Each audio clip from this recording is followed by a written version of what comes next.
One day Samson went to the Philistine city of Gaza, where he met a prostitute and went to bed with her. The people of Gaza found out that Samson was there, so they surrounded the place and waited for him all night long at the city gate. They were quiet all night, thinking to themselves, "We'll wait until daybreak, and then we'll kill him." But Samson stayed in bed only until midnight. Then he got up and took hold of the city gate and pulled it up, doors, posts, lock, and all. He put them on his shoulders and carried them all the way to the top of the hill overlooking Hebron. After this, Samson fell in love with a woman named Delilah, who lived in the valley of Sorek. The 5 Philistine kings went to her and said, "Trick Samson into telling you why he is so strong and how we can overpower him, tie him up, and make him helpless. Each one of us will give you 1,100 pieces of silver." So Delilah said to Samson, "Please tell me what makes you so strong. If someone wanted to tie you up and make you helpless, how could he do it?" Samson answered, "If they tie me up with 7 new bowstrings that are not dried out, I'll be as weak as anybody else." So the Philistine kings brought Delilah 7 new bowstrings that were not dried out, and she tied Samson up. She had some men waiting in another room, so she shouted, "Samson, the Philistines are coming." But he snapped the bowstrings just as thread breaks when fire touches it.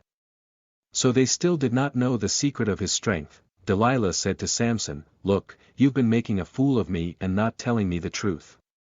Please tell me how someone could tie you up." He answered, "If they tie me with new ropes that have never been used, I'll be as weak as anybody else." So Delilah got some new ropes and tied him up. Then she shouted, "Samson, the Philistines are coming." The men were waiting in another room. But he snapped the ropes off his arms like thread. Delilah said to Samson, "You're still making a fool of me and not telling me the truth. Tell me how someone could tie you up."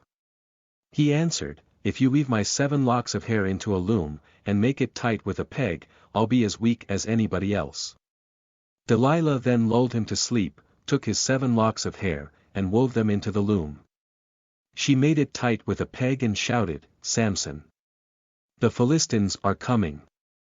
But he woke up and pulled his hair loose from the loom. So she said to him, "How can you say you love me, when you don't mean it? You've made a fool of me 3 times, and you still haven't told me what makes you so strong."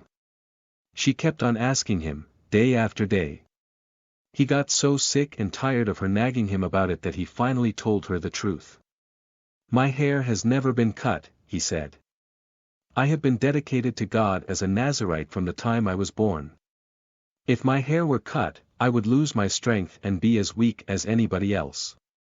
When Delilah realized that he had told her the truth, she sent a message to the Philistine kings and said, "Come back just once more. He has told me the truth."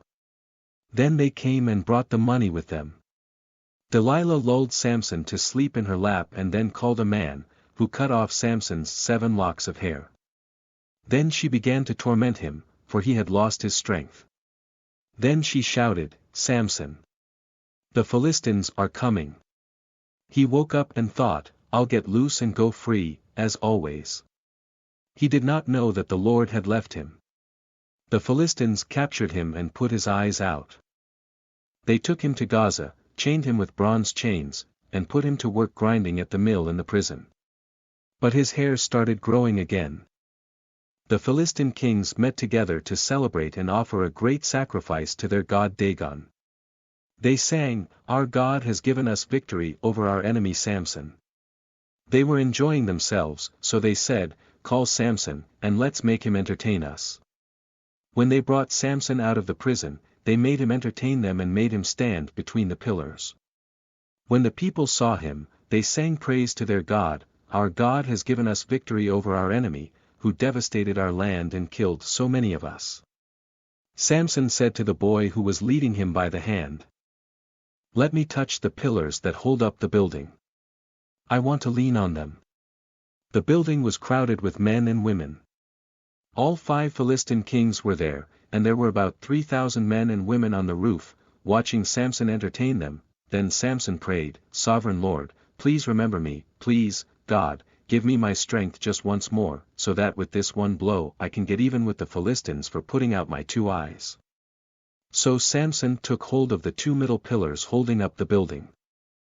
Putting one hand on each pillar, he pushed against them and shouted, "Let me die with the Philistines."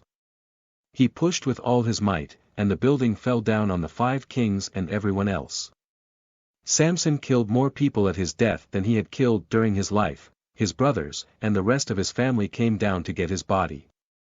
They took him back and buried him between Zorah and Eshtaol in the tomb of his father Manoah. He had been Israel's leader for 20 years.